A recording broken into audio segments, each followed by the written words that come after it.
Luke chapter 14. Jesus at a Pharisee's house. One Sabbath, when Jesus went to eat in the house of a prominent Pharisee, he was being carefully watched. There in front of him was a man suffering from abnormal swelling of his body. Jesus asked the Pharisees and experts in the law, "Is it lawful to heal on the Sabbath or not?" But they remained silent. So taking hold of the man, he healed him and sent him on his way.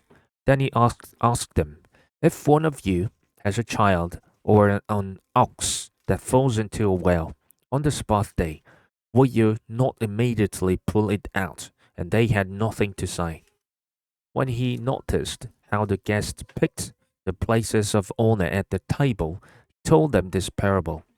When someone invites you to a wedding feast, do not take the place of honor, for a person more distinguished than you might have been invited.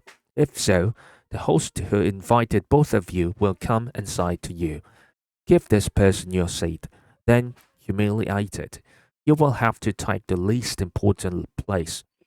But when you are invited, take the lowest place, so that when your host comes, he will say to you, "Friend, move up to a better place."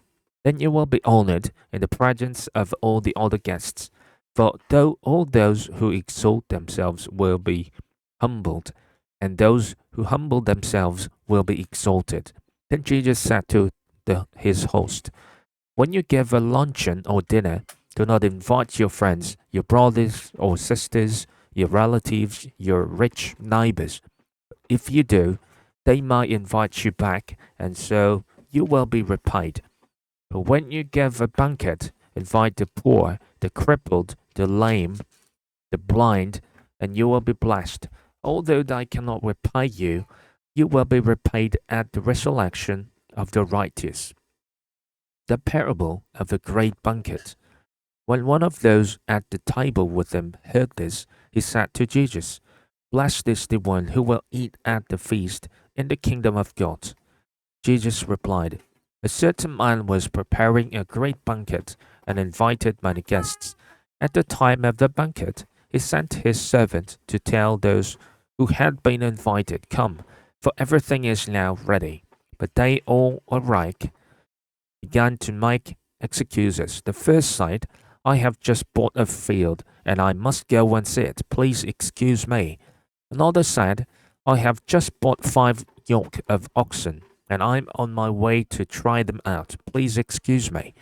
Still another said, 'I just got married, so I can't come.' The servant came back and reported this to his master, and the owner of the house became angry and ordered his servant, 'Go out quickly into the streets and alleys of the town and bring in the poor, the crippled, the blind, and the lame.' 'Sir,' the servant said, 'what you ordered has been done, but there is still room.'